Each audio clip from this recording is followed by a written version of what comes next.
السلام علیکم۔ M F کے نالج فیکٹری کے تمام ساتھیوں کو خوش آمدید کہتے ہیں۔ دوستو، کوہ کاف کا ذکر تو آپ نے بچپن میں بہت سی کہانیوں میں سنا ہوگا، جیسے ایک بادشاہ کی بیٹی محل کے چھت پر گھوم رہی ہوتی ہے، ایک دیو اس کو اٹھا کر کوہ کاف میں قید کر دیتا ہے۔ بادشاہ مختلف ممالک کے شہزادوں کو اس مہم پر روانہ کرتا کہ جو میری شہزادی کو واپس لائے گا میں اس کی شادی اپنی بیٹی سے کر دوں گا۔ تو ایک نیک دل شہزادہ بھی اس مہم پر روانہ ہوتا ہے۔ اس کی ملاقات ایک بزرگ سے ہوتی ہے۔ بزرگ اس کی نیک دلی کی وجہ سے اس کو ایک انگوٹھی دے دیتے ہیں، جس کی بدولت وہ فوراً کوہ کاف کی پہاڑیوں پر پہنچ کر دیو کو مار دیتا ہے اور شہزادی کو آزاد کروا کر واپس اس کے وطن لے آتا ہے۔ شہزادی کی شادی اس شہزادے سے ہو جاتی ہے اور دونوں ہنسی خوشی رہنے لگتے ہیں۔ اس طرح کی ملتی جلتی کہانیاں آپ نے ضرور پڑھی ہوں گی، لیکن شاید آپ کو معلوم نہ ہو کہ کوہ کاف اصل میں ہے کہاں۔ معزز ناظرین، کوہ کاف، جس کو کوہ قفقاز بھی کہتے ہیں، بحیرہ اسود اور بحیرہ قزوین کے درمیان خطہ قفقاز کا ایک پہاڑی سلسلہ ہے جو ایشیا اور یورپ کو جدا کرتا ہے۔ کبھی اس کا شمار روس میں ہوتا تھا، لیکن روس کے ٹوٹنے کے بعد اب یہ حصہ چچنیا میں شمار ہوتا ہے۔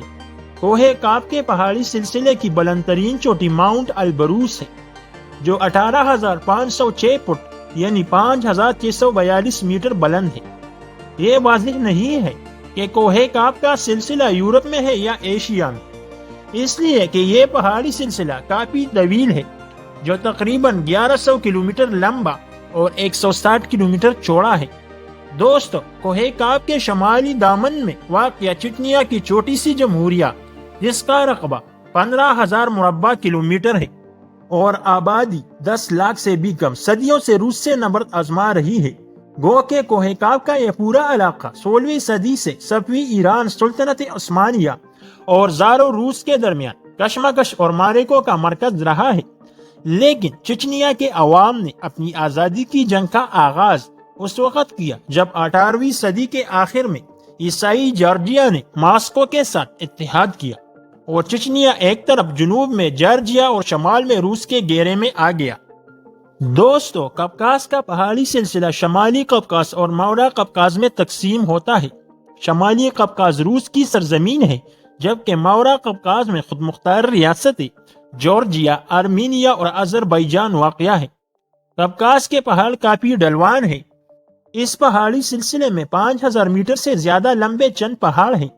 سب سے اونچے پہاڑ البروس اور کازبیک ہیں، جن کی بلندی بالترتیب 5,642 اور 5,033 میٹر ہے۔ ان پہاڑوں کی برف کی سفید چادر میں لپٹی ہوئی دو چوٹیاں ہیں۔ دراصل یہ پہاڑ مردہ آتش فشاں ہیں۔ پہاڑوں کی مخروط شکل ڈھلوانوں پر گرم گیسوں کا اخراج اور معدنی پانی کے سرچشمے آتش فشاؤں کے گزرے وقت میں پھٹنے کے یاد دلاتے ہیں۔ اس علاقے میں معدنی پانی کے سرچشموں کی بہتات ہیں۔ سب سے مقبول سرچشموں کے نام نارزان، برجومی اور یاسین توکی ہیں۔ ان کے قریب مشہور صحت گاہیں اور تفریحی مقامات واقع ہیں، جہاں روسی لوگ سوویت زمانے سے آرام و تفریح کرنا پسند کرتے ہیں۔ دوستو، شمالی قفقاز کے حالات موسمی طور پر معتدل ہے۔ اونچے پہاڑ گرم جنوبی ہواؤں کو وہاں نہیں آنے دیتے۔ شمالی قفقاز میں بہت زیادہ گلیشیئر موجود ہے۔ موسم بہار میں جب ان کی برف پگھلنے لگتی ہے تو مقامی دریا پانی سے بھر جاتے ہیں، اس لیے اس سوکھے علاقے میں پانی کی قلت کا مسئلہ کبھی پیدا ہی نہیں ہوتا۔ شمالی قفقاز کے سب سے بڑے دریا کوہان اور تیریک ہیں۔ قفقاز صحت بخش ہوا کا ایک ذخیرہ ہے اور اس کے مناظر کو بے حد حسین قرار دیا جائے تو مبالغہ نہیں ہوگا۔ روس کے کوہ پیماؤں کو قفقاز سے بڑا لگاؤ ہے۔ دوستو، اکثر کوہ پیما البروس کو سر کرنے کی کوشش کرتے ہیں۔ معزز ناظرین، پاکستان، ہندوستان اور ایران میں کوہ کاف کے متعلق جنوں اور پریوں کے بے شمار قصے مشہور ہیں، جو نہ صرف عوام میں سینہ بسینہ منتقل ہوتے رہے ہیں بلکہ بچوں کی کہانیوں میں باقاعدہ لکھے جا رہے ہیں۔ ہو سکتا ہے اس میں کچھ صداقت بھی ہو سکتا ہے یہ ویران جگہ جنات کا مسکن ہو، لیکن تصدیق کرنا مشکل ہے۔ باقی اللہ ہی بہتر جانتا ہے کہ اس میں کتنی سچائی ہے۔ تو دوستو، آپ کی کوہ کاف کے بارے میں کیا رائے ہے؟ کمنٹ میں ضرور آگاہ کیجیے گا۔ ملتے ہیں اگلی ویڈیو میں۔ اللہ حافظ۔